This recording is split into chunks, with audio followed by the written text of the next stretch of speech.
जय सिया राम। तो कल तक हमने अपने कथा रसिक श्री सीताराम जी को श्रवण कराया कि किस तरह दादर रहमान जी का प्रेम अलौकिक स्थिति तक पहुंच गया, जहां वो अपने पिता से इतना डरते थे कि छुप छुप के भक्ति करते थे, छुप छुप के जाया करते थे, ठाकुर जी के दर्शन करते थे, पिता के सामने कुछ नहीं बोलते थे, केवल चुप छुप के दर्शन करा करते थे। और यहाँ आज वे स्थिति है जब उनके भाई कासिम उन्हें चेतावनी दे रहे हैं कि आपकी शिकायत कर दूंगा मैं आपके पिता से, आप घर चलिए, आप उनके हिंदुओं के खुदा की तरफ मत देखिए, नरक में जाना पड़ेगा वरना आपको, आप घर चलें। लेकिन उनको जब मूर्ति कहा गया कासिम द्वारा, उन्होंने कहा हिंदुओं के ये बुत को, मूर्तियों को क्यों देखते हो। तब का दादा रहमान जी का प्रेम प्रकट हो गया, उनसे ये वर्ड नहीं सुना गया मूर्ति बुत, ये तो नॉन लिविंग थिंग्स हैं, ये जीवित थोड़ी होते हैं, लेकिन ठाकुर जी तो साक्षात है। उन्होंने कहा कि ये कोई मूर्ति नहीं है, कोई बुत नहीं है, ये साक्षात है, खुदा है। ये मुस्कुराते हैं, अपनी मोहिनी डालते हैं, सुंदर नेत्र हैं इनके, और उन्होंने आज कह ही दिया कि हम इनके बिना नहीं रह सकते। अपने भाई को कहा कि तुम भी जाके दर्शन करो, वो इतने सुंदर हैं और हम उनसे इतना प्रेम करते हैं श्री कृष्ण जी से और उनकी दुल्हन से कि हम उनके बिना नहीं रह सकते, उनको देखे बिना हमें चैन नहीं मिलता। तो उन्होंने इसके बाद कुछ नहीं सुना अपने भाई की और चल दिए वापस से मंदिर की ओर ठाकुर जी के दर्शन करने। अंदर नहीं जाते थे क्योंकि मर्यादा थी, वे सोचते थे क्या पता कोई स्वीकार करे ना करे, हम इस लायक हैं या नहीं हैं पता नहीं, बाहर से ही दर्शन करते रहते थे। ये स्थिति थी उनके प्रेम की, इतना निष्कपट उनका हृदय था कि ठाकुर जी उनके हृदय में आन बसे थे। अब कासिम रोक नहीं पाया उनको और घर की ओर बढ़ने लगा और रास्ते में सोचता विचारता जा रहा था कि क्या किया जाए, शिकायत लगाई जाए या नहीं लगाई जाए, क्योंकि उनके अकॉर्डिंग ये बहुत ही बुरा काम था जिसके कारण उनके भाई को जहन्नुम में जाना पड़ेगा। काफिर हो गया था उनका भाई, तो उन्हें सही मार्ग पे लाना उनका दायित्व है। लेकिन यदि शिकायत लगा दी तो उनके पिता, रहमान जी के पिता, बहुत बुरी तरह उनको मारेंगे। तो यही सोचते हुए, विचार करते हुए घर तक पहुंच गए दादा रहमान जी के, और अंततः उन्होंने निर्णय किया कि भाई को बचाना हमारा दायित्व है। चाचा जी ने उसकी रिस्पॉन्सिबिलिटी मुझे दी है कि ध्यान रखना है इसका, कहीं काफिर ना हो जाए, तो अब ये रिस्पॉन्सिबिलिटी हमारी है कि ये वापस मुस्लिम बने, काफिर ना हो जाए कहीं, तो बताना आवश्यक है। तो गए और उनके घर पे वेट किया कि जब दादा रहमान जी के पिता आएंगे तो उन्हें बताया जाएगा कि दादा रहमान क्या कर रहे हैं आजकल। तो अब वहां बैठे रहे और जैसे ही दादा रहमान जी के पिता घर पर आए तो कासिम ने खूब शिकायत लगाई, उन्हें बताया कि चाचा जी दादा रहमान भैया ये तो मदरसे जाते ही नहीं है, महीने में कभी एक बार मदरसे आ जाते हैं भूले भटके। तो उनके पिता बहुत हैरान, फिर करता कहाँ है, यहाँ से तो रोज जाता है, तुम्हारे साथ ही तो जाता है, तो होता क्या है। तब वे कहते हैं कोई ना कोई बहाना बनाकर ये रुक जाते हैं और घंटों मंदिर के आगे खड़े रहते हैं, वहां पे दर्शन करते रहते हैं हिंदू देवी देवताओं के। ये सुनकर तो उनके पिता को बहुत क्रोध आया कि ये क्या बोल रहे हो और तुमने तब से हमें बताया क्यों नहीं है। तब उन्होंने कहा कि हमें लगा वो समझ जाएंगे, और आज बहुत समय बाद वे मदरसे भी गए, हमने उन्हें कहा भी कि बड़ी मस्जिद वाले रास्ते से चलिए, बाजार से मत जाइए, वहां मंदिर पड़ता है, लेकिन वे नहीं माने। उन्होंने कहा कि हमें कृष्ण जी ने पकड़ लिया है, हमारे हृदय में आ गए हैं वो, हम उनके बिना नहीं रह सकते, हमें उनसे प्रेम हो गया है, उनको देखे बिना हम जीवित ही नहीं रह सकते। और जाने क्या क्या बोल रहे थे वो काफिरों के बारे में। तब तो उनके पिता को लगा ये सब क्या हो गया, इतना उन्हें धमकाया था, फिर भी ये सब हरकतें कर रहा है। तो अब तो कासिम यही रुके नहीं, खूब उन्होंने बताया कि मैंने खूब देर तक उन्हें समझाया कि काफिर मत हो, जहन्नुम में जाना पड़ेगा, लेकिन वे तो अपनी ही बात कह रहे थे कि सब में खुदा होता है तो इनमें भी तो खुदा है, ये भी खुदा ही है। हिंदुओं के खुदा है, हमारे खुदा भी इन्हीं में ही है, सब एक ही है।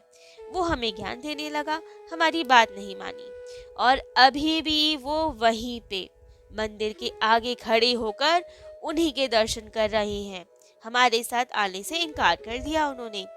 ये सुनकर तो उनके पिता आग बबूला हो गए और कासिम को कहा, ठीक है, तुम अपने घर जाओ।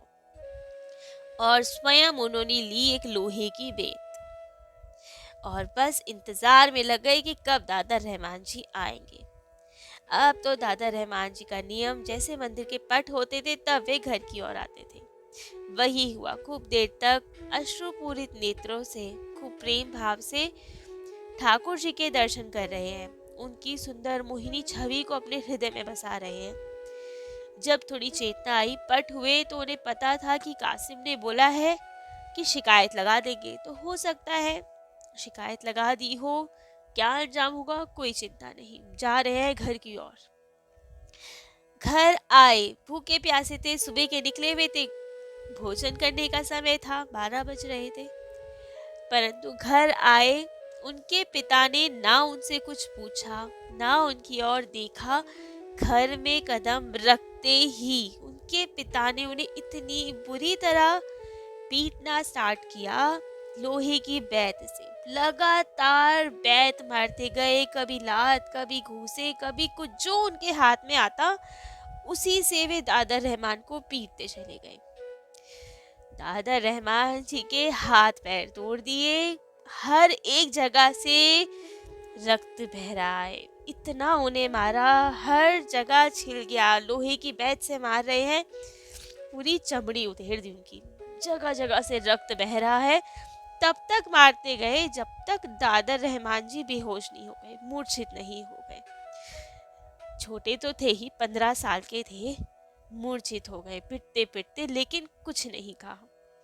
तब उनकी माता बीच में आई, उन्होंने रोका कि क्या कर रहे हैं, इकलौती संतान है, कितना मारेंगे, ये मर जाएगा, छोड़ दीजिए इसे, समझाएंगे इन्हें, क्या पता किसी काफिर की संगत में पड़ गया हो इसलिए ये सब हो रहा हो, हम समझाएंगे इसे, आप छोड़ दीजिए। तब जाके उनका गुस्सा थोड़ा शांत हुआ, लोहे की बेत साइड में फेंकी और चले गए बाहर। माता ने उन्हें कमरे में ले गए, लेकिन वे तो मूर्छित, बस रक्त साफ किया और कुछ नहीं, वे मूर्छा में पड़े रहे। पिता ने उन्हें कमरे में बंद कर दिया और सख्त आदेश दिया, इन्हें रोटी पानी कुछ नहीं दिया जाएगा, भूखे ही रहने दिया जाएगा, ना दवाई लगाई जाएगी, कुछ नहीं करना इनके साथ, केवल रूम में बंद रहेंगे। काफिर होंगे ये तो यही अंजाम होगा, हमारे यहाँ काफिरों की कोई जगह नहीं है, तो ये भी ऐसे ही रहेंगे। लेकिन दादा रहमान जी वैसे ही कमरे में पड़े रहे। मूर्छा दूर हुई, चेतना आई, तब केवल अपने कृष्ण जी, श्री कृष्ण जी की याद और उनकी दुल्हन की याद, सतत आंसू बहाते रहते। उन्हें कोई होश नहीं, मेरे दर्द हो रहा है, रक्त बह रहा है, भूख लग रही है, प्यास लग रही है, कुछ होश नहीं उन्हें, केवल ठाकुर जी की छवि हृदय में। माता भी देना तो चाहती थी भोजन पानी, लेकिन सख्त आदेश था कि दरवाजा नहीं खुलेगा, ना इन्हें रोटी पानी कुछ दी जाएगी। 5-7 दिन हो गए, उन्होंने भी नहीं मांगा, कि उन्हें भूख प्यास का कोई आभास ही नहीं था, वे तो ठाकुर जी के सुमिरन में थे। जब इतने दिन बीत गए, तब माता ने पिता से बात की और कहा कि आप थोड़ा विचार करें, ये इकलौती संतान है, हमारे हाथ से निकल जाएगी, क्या पता इसमें इसकी गलती ना हो, किसी काफिर की संगत में पड़ गया हो, क्या पता कोई हिंदू देवता इसके सर पे सवार हो गए हो, इतने सारे देवता हैं हिंदुओं में, काफिरों में, क्या पता उनके कोई खुदा आ गए हो, उन्होंने मोहिनी डाल दी हो इस पे। वैसे भी सुना है जो ये है वृंदावन मथुरा जहाँ हम रहते हैं, यहाँ तो हिंदुओं के बहुत बड़े जादूगर देवता रहते हैं, काले हैं वो और काला जादू ही कर देते हैं, बड़े बड़े नहीं बच पाए उनसे। तो ये तो नन्हा सा बालक है, क्या पता उन्हीं हिंदू के देवता ने इस पे जादू डाल दिया हो, अपने वश में कर लिया हो। किसी मौलवी को बुलाइए, झाड़ फूक करवाइए, क्या पता बालक सुधर जाए, ठीक हो जाए। पिता को बात समझ में आ गई कि हो सकता है ऐसा कुछ हो। मौलवियों को बुलाया गया, झाड़ फूक कराई गई, लेकिन झाड़ फूक से तो भूत प्रेत दूर होते हैं। उनके माथे, उनके सर तो कृष्ण प्रेम का रंग चढ़ा था, वे कहाँ किसी से उतरने वाला था। पक्का रंग कृष्ण प्रेम का था, कहीं से नहीं उतरने वाला था। तो कोई असर नहीं हुआ, वे उसी अवस्था में ही रहे। परंतु अब पिता के हृदय में थोड़ा परिवर्तन हुआ, थोड़ी अब देखभाल भी करने लगे कि किसी तरह ये ठीक हो जाए, सुधर जाए, वापस से मुस्लिम बन जाए। माता ने कहा कि रोटी पानी दिया जाए, लेकिन पिता ने कहा जब तक ये क्षमा नहीं मांगेगा, वापस मस्जिद में जाकर फिर से मुसलमान नहीं बन जाएगा कलमा पढ़कर, तब तक कुछ नहीं दिया जाएगा इसे। क्या करते, ताले में बंद रखते उन्हें 8-10 दिन हो गए बंद कमरे में रहकर। परंतु अब ठाकुर जी की लीला, एक रात को अचानक सब ताले बंद हैं, उनके कमरे का ताला बंद है, घर का ताला बंद है, सब खिड़की दरवाजे सब बंद है कि भाग ना जाए कहीं से वापस मंदिर की ओर, तो इसलिए बंद रखते थे उन्हें। परंतु एक रात को वे अचानक गायब हो गए। सुबह जब देखा गया, रूम की ओर झांका गया खिड़की से कि कहाँ है, ये ठीक है या नहीं है, तो कमरे में कहीं दिखाई न दे दादर रहमान। चहुओं ओर से देखा गया लेकिन नहीं दिखे, तो ताला खोला गया कि अंदर जाके देखे गया कहाँ, हुआ तो नहीं कहीं कुछ उसको। तो देखा गया कहीं नहीं दिखे दादर रहमान जी।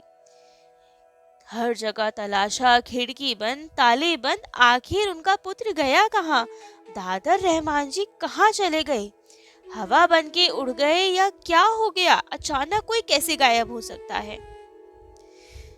अब ये इस कलयुग की घटना है, 75-80 वर्ष पुरानी घटना है। कोई ऐसे गायब हो सकता है जैसे गोपियां गायब हो गई थी, जब जिसे रास में जाने से रोका गया, उनके पतियों द्वारा ताले में बंद कर दिया गया, लेकिन गोपियां जैसे तैसे रास में पहुंच गई, बंद ताले से भी कैसे पहुंच गई किसी को नहीं पता। वैसे ही दादर रहमान जी भी बंद ताले में से, बंद रूम में से गायब हो गए। सब जगह ढूंढा, पागलों की तरह ढूंढ रहे उनके पिता की गया कहाँ, कैसे चला गया। केवल एक पत्र मिला उनकी टेबल पे रखा हुआ, जिसमें लिखा था कि माँ अब हमारी उम्मीद आप छोड़ दीजिए, हम बिल्कुल काफिर हो चुके हैं, कृष्ण जी ने हमें पकड़ लिया है, उनकी मोहिनी, उनका जादू चल गया है, हम उनके वश हो चुके हैं और लाडली जू हमें बुला रही है, हमारी उम्मीद छोड़ दीजिए। अब ये पत्र पढ़ा तो बहुत दुखी कि ये क्या कह रहे हैं, कहाँ मिलेंगे, कहाँ चले गए, कैसे चले गए। सर्वत्र ढूंढ मची, 8-10 दिनों का इनके पिता को ढूंढते हुए, पागलों के जैसे ढूंढ रहे हैं कि कहाँ चला गया हमारा पुत्र, शायद हमें इतनी कढ़ाई नहीं करनी चाहिए थी उनके साथ, कहाँ चला गया और कैसे चला गया। तब तो उन्होंने सोचा कि हिंदुओं की संगत में ही होगा अवश्य, विश्राम घाट के पास ढूंढे, हिंदुओं से पूछा, शायद किसी को पता हो। उनकी एक फोटो थी उनके पास, फोटो दिखाते और पूछते सबसे कि इसको कहीं देखा, इसके बारे में कुछ जानते, लेकिन दादर रहमान तो किसी से बात करते ही नहीं थे, वो हिंदुओं की संगत में नहीं थे, वो तो ठाकुर जी की संग में थे, तो किसी को कैसे पता चलता, किसी को नहीं पता था। तभी विश्राम घाट के पास उन्हें एक व्यक्ति मिला, बंगाल से आया था वो यात्री, भक्त हृदय था, जिनका नाम था श्री प्रमोद कुमार चट्टोपाध्याय। वृंदावन यात्रा को आया था, अपनी ठाकुर ठाकुराइन के दर्शन करने आया था, खूब भक्ति भाव से परिपूर्ण हृदय था। तब इन्होंने उन्हें देखा, मिर्जा जी ने चट्टोपाध्याय जी को देखा और उनको फोटो दिखाई और पूछा, क्या आपने इसको कहीं देखा है। अब चट्टोपाध्याय जी देखकर तो समझ गए उसकी वेशभूषा की ये मुस्लिम है, तो कहा कि नहीं, परंतु आप बताएं क्या समस्या है, बहुत परेशान लग रहे हैं आप। तब तो मिर्जा जी का सारा दुख बाहर आ गया, सारा क्रोध बाहर आ गया और बताया कि देखो, तुम काफिरों की वजह से क्या हो गया। हमारा इतना ऊंचा पाक हमारा मजहब है, हम एक सच्चे मुसलमान हैं, इतनी नमाज पढ़ते हैं, हमारा धर्म तो सबसे ऊंचा है, और अपने धर्म की बढ़ाई करनी स्टार्ट की। तो उस बंगाली भक्त ने कहा कि आप बताएं कि आप इस बालक के बारे में क्या पूछना चाह रहे हैं। तब उसने बताया कि किसी काफिर की संगत में पड़कर ये हमारा बालक घर से भाग गया है, हम इसे ढूंढते फिर रहे हैं, ये कहाँ गया कुछ नहीं पता। तो उन्होंने पूछा कि ऐसा क्या हुआ जो बालक भाग गया, और तुम कैसे कह सकते हो कि किसी हिंदुओं ने भड़काया है या बरगलाया है इसे। तब तो उसके पिता ने सारी बात बताई कि ज्यादा समय की बात नहीं है, हमारा बच्चा तो बहुत शरीफ था, बहुत संकोची स्वभाव का था, कभी हमारे सामने आंख उठा के भी बात नहीं करता था, हमारे सामने भी ज्यादा नहीं आता था, परंतु इस 1-2 महीने में तो क्या हो गया, इसे कौन सी संगत मिल गई कि बिल्कुल गुमसुम रहने लगा, हिंदुओं के मंदिर जाने लगा, वहां उनके देवी देवताओं के दर्शन करने लगा, और तो और बातें छुपाने लगा, मदरसे जाने की चोरी करने लगा। वहां नहीं जाता था, घर से कह के जाता था मदरसे जाने, लेकिन जाता ही नहीं था, हिंदू मंदिर जाता था। पता नहीं किस काफिर की संगत में पड़ गया ये। और देखो उसकी हिम्मत देखो, जो अपने पिता के सामने आंख उठा के बात नहीं करता था, वे बालक आज अपनी माता को खत लिख के गया है कि हमारी उम्मीद छोड़ दो, हम बिल्कुल काफिर हो चुके हैं। और पत्र दिखाया और पूछा कि तुम्हारे यहाँ ये लाडली जी कौन है। कृष्ण जी का नाम तो हमने सुना है, ये लाडली जी कौन है जो इसको बुला रही है, उन्होंने ही कुछ किया है। तब तो वे बंगाली संत श्री प्रमोद कुमार चट्टोपाध्याय जी, जब उन्होंने ये सारी बात सुनी कि किस तरह इनके पिता ने उन्हें बहुत मारा और किस तरह उसके बाद भी वो बालक ने कुछ नहीं कहा और अचानक गायब हो गया, जब ये पूरा वृत्तांत सुना तो वे समझ गए कि ये बालक जरूर ठाकुर जी का कोई प्यारा भक्त है। और ये सब सुनकर तो उनके हृदय में जिज्ञासा हुई कि इस इतने सुंदर भक्त के दर्शन तो हमें हो जाए। वो चित्र छवि जो उनके पिता लेके घूम रहे थे बहुत ध्यान से देखा और आत्मसात किया कि हम कि कहीं ये भक्त मिल जाए। और जब उनके पिता ने पूछा कि आप बताएं ये लाडली जी कौन है आपके यहाँ जो हमारे पुत्र को बुला रही हैं, तब तो वे बहुत मुस्कुराई और कहा कि मिर्जा साहब आप ये पूछना छोड़ दीजिए कि लाडली जी कौन है। यदि लाडली जी का मर्म जान गए तो कहीं आप भी काफिर ना हो जाए, तो किसी से ये मत पूछेगा कि लाडली जी कौन है।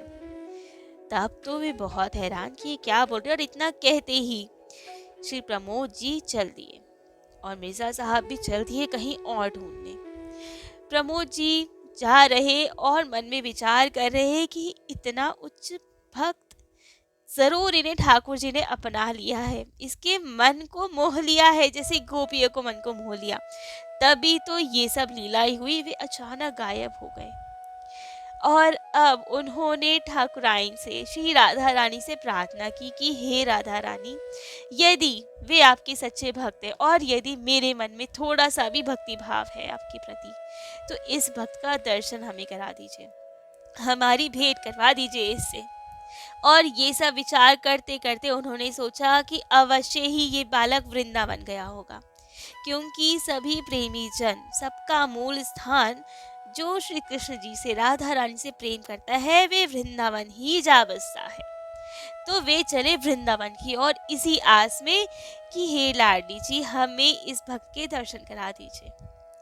जा रहे थे, नजरें ठाकुर जी के दर्शन तो कर ही रही थी, परंतु कहीं ना कहीं इस भक्त को ढूंढ रही थी।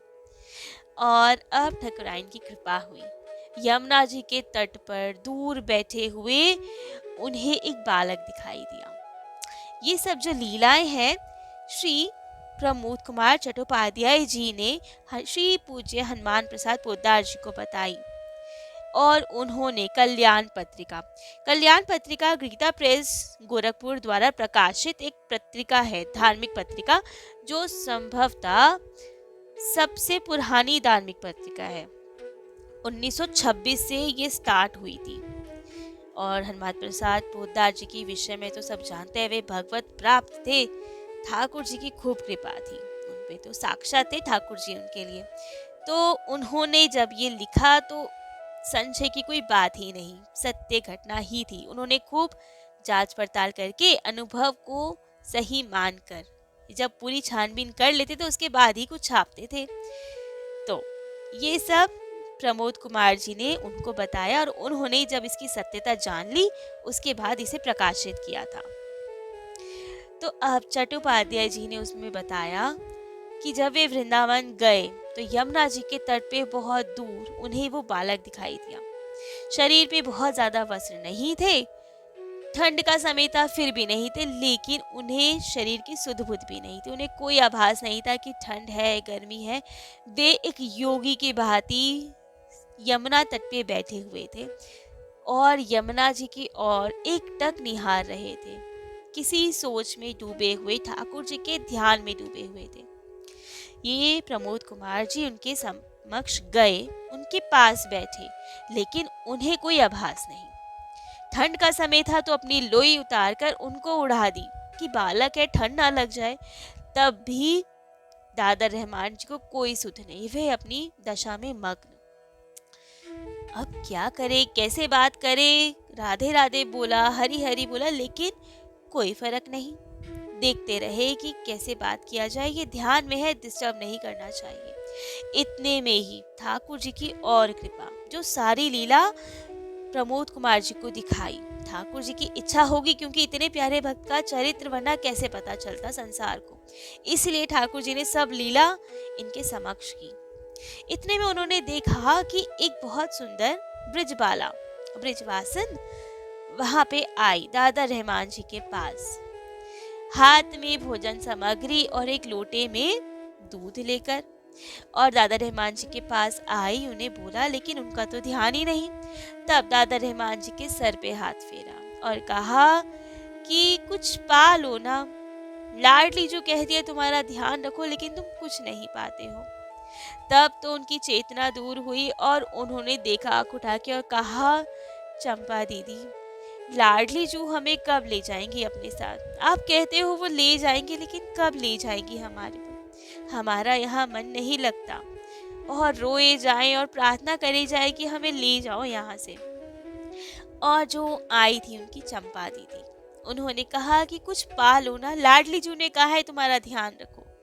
एक दो ग्रास ही पाए, एक घूंट दूध ही पिया और फिर अपनी ध्यान समाधि में। तब उन चंपा जी ने, अभी तक किसी को आभास नहीं कि प्रमोद जी भी ये सब देख रहे हैं, किसी का ध्यान ही नहीं वहां पे, ना तो दादा रहमान जी का ना चंपा जी का। उन्हें तो लग रहा था कि हमें कोई देख ही नहीं रहा, जैसे किसी का ध्यान ही नहीं। लेकिन तभी चंपा जी ने दादा रहमान जी की ओर देखा और कहा कि देखो जरा इस बालक को, 8-10 दिन से भूखा बैठा है, कुछ नहीं पाता, आज भी सिर्फ 2 ग्रास पाए। हमने कहा है ना हम ले जाएंगे इसे, आज ले जाएंगे, आज रात्रि को ले जाएंगे। फिर प्रमोद कुमार जी की तरफ देख के कहा, आप ही बताए कैसे शरीर रहेगा ऐसे? लाडली जू ने कहा है इसका ध्यान रखो, ये तो कुछ मानते ही नहीं। और फिर कहा, क्या आप थोड़ी देर इसका ध्यान रखेंगे? मैं रात्रि को आके इसे ले जाऊंगी। तो इन्होंने कहा, हाँ हाँ अवश्य। और इतना कहकर वो ब्रिजबाला चली गई। चलते चलते कहाँ फिर अंतर ध्यान हो गई पता नहीं, ये देखते रह गई कि हमारा भ्रम है या क्या, वो तो दिख नहीं रही। लेकिन फिर सोचा कि शायद हमारा ध्यान ना गया हो, वो चली गई हो। तब तो इनकी इच्छा हुई कि दादा रहमान जी से कुछ बात की जाए। उनके समीप आए, उनके कान में राधा राधा, जय श्री कृष्णा, हरि हरि बोला। तब दादा रहमान जी को थोड़ी चेतना आई और पूछा, क्या समय हुआ है? संध्या हो गई, चंपा दीदी ने कहा था वे आएंगी, आई नहीं अभी तक हमें लेने। तब तो इन्हें मौका मिला उनसे थोड़ी बात करने का, वे चाह रहे थे इनसे बात करना। तो प्रमोद जी ने कहा कि क्या हुआ, आपको कोई कष्ट है क्या? तब तो इन्होंने कहा, नहीं अब तो कोई कष्ट नहीं है, वृंदावन में क्या कष्ट हो सकता है। हाँ पहले जब मैं था ना अपने घर पे, तो बहुत कष्ट था। मेरे पिता ने मुझे बहुत मारा था, मुझे कृष्ण जी के दर्शन नहीं करने देते थे, और सब कथा बताई अपनी। फिर कहा लेकिन अब कोई कष्ट नहीं है, चंपा दीदी ने कहा है वे आएंगी मुझे लेने। तो कितनी देर में आएंगी, कब आएंगी, पक्का आएंगी ना? तो उन्होंने कहा हाँ हाँ, उन्होंने हमें बोला है आपका ध्यान रखने के लिए। फिर वो थोड़े मगन होके थोड़ी देर बाद फिर चेतना आई और पूछा, क्या आप राधा कुंड जानते हैं कहाँ है? तो इन्होंने कहा हाँ हाँ, देखा है मैंने राधा कुंड। लेकिन कहा नहीं नहीं, कहाँ देखा होगा, राधा कुंड तो बिना लाडली जी की इच्छा के किसी को नहीं दिख सकता, वो तो दिव्य लोक है, कहाँ देखा होगा, वहाँ तो प्रेम का साम्राज्य होता है, प्रेम भरे ठाकुर जी और ठाकुराइन जी वहाँ होती हैं, सब सखियाँ होती हैं, आपने कहाँ देखा होगा, वो तो प्रेम भरा वातावरण होता है। तब तो अब ये समझ गए कि ये इस राधा कुंड की बात नहीं कर रहे, ये दिव्य राधा कुंड की बात कर रहे हैं। तो कहा कि आपने देखा है? कह रहे नहीं, राधा रानी दिखाएंगी, प्रेम भरा वातावरण होगा वहां पे, ठाकुर जी होंगे वहां पे। तब तो ऐसे ही बैठे रहे, वो एक टक इन बालक को देखते रहे और दादा रहमान जी यमुना जी के तट को, उसकी धारा को देखते रहे, प्रेम मगन रहे, आंखों से विरह अश्रु बह रहे हैं कि कब चंपा दीदी आएंगी और लेकर जाएंगी मुझे। तब आधी रात बीत गई। अचानक श्री प्रमोद कुमार जी ने देखा, ये भी बहुत बड़ी कृपा थी प्रमोद कुमार जी पर, जो वे ये सब देख पा रहे थे। एक दिव्य कन्या आई, बहुत ही अलौकिक। जब वे पास आई, आधी रात को बिना लाइट के भी वो दिखाई दे रही थी, इतनी उनमें दिव्यता थी, इतनी आभा थी, दिव्य स्वरूप था। यहाँ ब्रजवासी नहीं, अलौकिक ब्रज की गोलोकवासी दिख रही थी, ठाकुर जी की निज जन लग रही थी। वे आई दिव्य स्वरूप में। जब वे पास आई तब श्री प्रमोद कुमार जी को पता चला कि ये तो देखी भी लग रही हैं। पहले जब आई थी तो स्वरूप से तो पहचान में नहीं आई, तब तो नॉर्मल कपड़े थे, घाघरा था, लेकिन अब जो उनकी वेशभूषा वस्त्र थे सब दिव्य थे। लेकिन चेहरे से, मुख से पता लग रहा था कि जो पहले चंपा जी आई थी वैसी ही लग रही है ये तो, लेकिन अभी स्वरूप दिव्य है। तब तो वे आई और उन्होंने दादर जी के सर पे हाथ रखा और कहा, चलिए लाडली जी की सेवा में चलिए, अब समय हो गया है। और इतना कहते ही वे आगे आगे चलने लगी और दादर जी उनके पीछे पीछे चलने लगे। चलते चलते आसमान में कहीं दोनों अदृश्य हो गए और ये देखते ही रह गए। कोई चेतना नहीं, उठ ही नहीं पा रहे थे, शक्ति ही नहीं थी, उठना चाह भी रहे थे तो भी नहीं उठ पा रहे थे। इन्हें आभास हुआ कि वो चंपा दीदी, वे और कोई नहीं, ठाकुर जी की प्रिय सखी, जैसे ललिता विशाखा जी हैं ऐसे ही उनकी सखी श्री चंपकलता थी। और हमारी प्यारी राधा रानी ने उन्हें दादर जी के लिए भेजा था, उनका ध्यान रखने के लिए, उनको अपनी सेवा में बुलाने के लिए। वे ही आती थी इनके लिए भोजन आदि का प्रबंध करने, उनका ध्यान रखने। लेकिन अब इतनी देर हो गई थी, वो अदृश्य हो चुके थे, ये उठ ही नहीं पा रहे थे कि इतने उच्च भक्तों की को प्रणाम तो कर पाए, उनकी सखी के चरण पखार पाए, उनको दंडवत दे पाए, उठ ही नहीं पाते। जब सब अदृश्य हो गया, थोड़ी देर बाद उठ पाएंगे। तब तो जहाँ पे वे थे उनकी चरण रजली अपने मस्तक पर धरी और तो प्रेम विभोर कि ये क्या अलौकिक दृश्य दिखाया ठाकुर जी ने। इतने उच्च भक्त, एक महीने में ठाकुर जी की प्राप्ति हो गई। हिंदू होकर वे कहते हैं कि हमें ठाकुर जी के प्रति इतना प्रेम नहीं हुआ, और ये यवन कुल में जन्म लेकर भी ठाकुर जी की प्राप्ति कर पाए, इतना प्रेम कर पाए उनसे कि उन्होंने अपनी सखी को भेजा ही नहीं, सशरीर वे गोलोक गए, ठाकुर जी के पास गए। दादा रहमान जी का शरीर नहीं मिला, कैसे मिलता, वो तो सशरीर चले गए। ये सब तो बस अब उनकी दिव्य दशा हो गई। सबको पता चली धीरे धीरे ये बात, जब उनके पिता भी ढूंढते, इन्होंने बताया तो सब जगह धीरे धीरे बात फैली कि ये क्या हुआ। पूरे वृंदावन में यही चर्चा। काफी समय तक तो ये उसी भाव में रहे, 20 वर्ष तक तो ऐसे ही भाव में रहे कि ये क्या सब हुआ, सर्वत्र यही चर्चा। फिर उन्हें लगा कि हमें ये बात श्री हनुमान प्रसाद पोद्दार जी को बतानी चाहिए, क्योंकि सब भक्तजनों को इनका चरित्र पता होना चाहिए, इतना भक्तिमय चरित्र। तब वे उनसे संपर्क साधे और उनको ये बात बताई, और तब उन्होंने वापस सब की प्रमाणिकता की जांच की, वृंदावन में जाके पता किया, उनके पिता से सबसे पता किया। जब उन्हें पता चला कि ये कितनी सच्चाई और क्या उच्च कोटि के भक्त थे दादर रहमान, तब कल्याण पत्रिका में ये कथा उनकी प्रकाशित हुई और सब संत समाज में सब जगह इनकी कथा पता चली कि ये कितने उच्च कोटि के भक्त हैं, इतने निष्कपट कि ठाकुर जी ने इनका हृदय चुरा लिया। तो इनका चरित्र यही विश्राम देते हैं। कल किसी अन्य दिव्य भक्त की कथा अपने कथा रसिक श्री सीताराम जी को श्रवण कराएंगे। आज के लिए इतना ही। दादर रहमान जी के चरणों में कोटि कोटि नमन। जय जय श्री सीताराम।